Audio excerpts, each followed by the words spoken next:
Republican Congressman-elect George Santos appeared on Fox News, and this is one of the most disastrous interviews I've seen in a very long time. We're going to dive into the clips I want to show you, and you have to stick around because holy smokes, this is brutal for George Santos. But for anyone who hasn't been keeping up with this story, let me kind of give the quick background. George Santos ran for Congress and won in New York. And then it came out that he pretty much lied about all the major aspects of his resume, claiming he went to a college that he didn't, claiming he was in works for certain companies that he didn't, claiming that he was Jewish when he's not, and on we go. And then he admitted through a New York Post interview that indeed many of these things were lies. And now he's appearing on television to get smacked around by Tulsi Gabbard. Now, y'all know how I feel about Tulsi Gabbard, and right now she's filling in for Tucker Carlson on Fox News, and you definitely know how I feel about Tucker Carlson. No love for either of those individuals. But in this situation, Tulsi Gabbard did do a really good interview and effectively pressed George Santos, as she should have, on his lies. So again, he has been elected. He's saying he's going to still take over as a congressman in January, despite getting elected on a resume that wasn't true. And this is what he has to say in response to all of his lies that he now has admitted to. A few of them he hasn't admitted to, but for the most part, all of them he has. Take a look at this first clip. Holy smokes.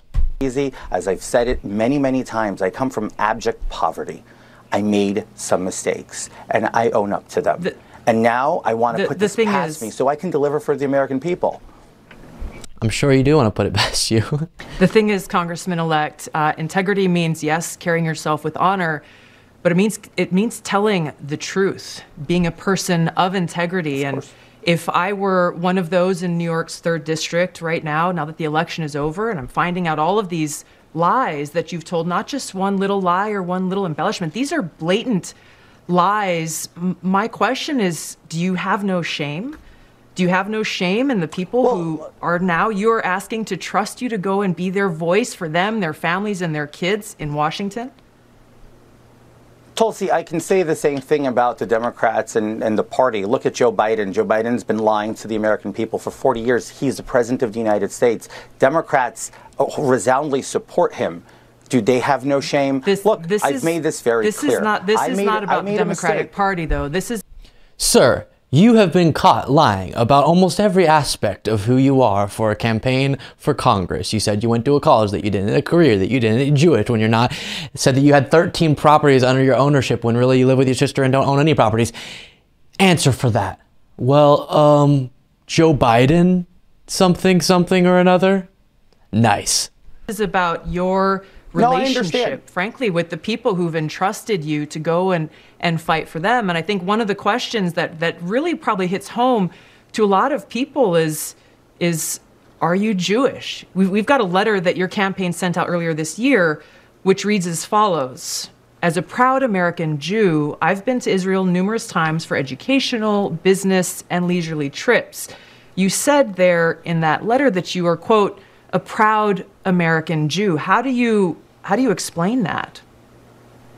My heritage is Jewish. I've always identified as Jewish. I was raised a practicing Catholic. I think I've gone through this. Even I've not being raised a practicing Jew. I've always joked with friends and circles, even in the campaign, I'd say, guys, I'm Jewish. Remember, I was raised Catholic. So look, I understand. Oh, nothing is more cringy and brutal and vile than when you caught lying about being an American Jew, saying, no, I didn't say I was Jewish. I said I was Jew-ish. That is so aggravating, but also just deeply humiliating as a cover story. Everybody wants to nitpick at me. I'm going to reassure this once and for all. I'm not a facade. I'm not a persona. I have an extensive career that I worked really hard to achieve, and I'm going to deliver from my experience because I remain committed in delivering results for the American people. I campaigned on inflation. I campaigned on crime. I campaigned on education. Okay, we'll stop that clip there, but we have another. What is that? I'm not a facade. I'm not a fraud. I worked really hard for a career, and that's the background that I'm going to take to Washington, D.C. How are we supposed to know that? You didn't tell anyone that in the campaign. What's the actual career? Because I, as someone who live in your, no, I don't actually, but if I were someone who lived in your district, would be like, oh, I guess this is why they voted him in. He worked for Goldman Sachs and Citigroup and has all these interesting parts of his past that are definitely true. And that's why he's probably well informed to go in there and make good decisions on inflation and gas prices and crime. And then you learn that none of that is true. You can't then come out and say, no, I know I've been lying about my career, but I actually have a separate, really impressive career that, just trust me, gives me all the proper experience to be a congressman.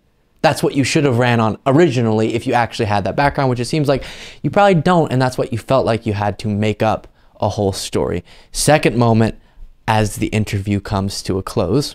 Everybody just wants to push me and call me a liar. Look, I embellished my resume. I did. Congressman-elect Santos, we've given you a lot of time. I think the time that is owed is to the people of New York's 3rd. It's hard to imagine how they could possibly trust your explanations when you're not really even willing to admit the depth of your deception to them. Thank you so much for being here and joining us. Thank you, Tulsi. Now, this time of year... Now, as I said at the beginning, no love for Tulsi Gabbard. I think a lot of her political moves, political rhetoric changes have been to do what she's now doing, which is to get a position at Fox News or in the right wing that brings her lots of fame and notoriety and money. But in this situation, really good interview. And as you saw there, she did a final smackdown on George Santos for his lies. But you also saw the story now he wants to go with, which is he's kind of the victim. Everyone wants to nitpick who I am and beat me around, and it's so unfair. What are you talking about? He reminds me so much, and we have more later in today's show to get into that reveals this even further, of the type of person, type of friend that you might have who, different from most somewhat empathetic human beings, this type of friend just has no ability to ever recognize when they're wrong. And so somehow, even when the conversation starts with them trying to apologize, it somehow ends with them being the victim and you did something wrong by making them feel bad for something they did. You know what I'm saying? That's what he's doing in this situation. It's like, yes, I've apologized for my tiny little embellishments, like claiming I was Jewish when I wasn't, just a little tiny embellishment. And now that I've apologized, it's so offensive that you would be mad at me for that or questioning who I am. I am who I say I am now, despite saying a bunch of false things in the past. He cannot recognize that he's just fully in the wrong and needs to do everything possible from his perspective just to show his constituents or to be constituents that he will be better. But of course he won't be better because this is who he is from what I'm aware about him and from this story. Thank you so much for watching. If you want to be a part of what makes this show possible, plus get access to the full video version of the show hours before any of the clips are uploaded to YouTube, plus get a full extra show every single Saturday, you can do so by going to patreon.com/Luke Beasley. That's patreon.com/Luke Beasley, and there's a link in the description.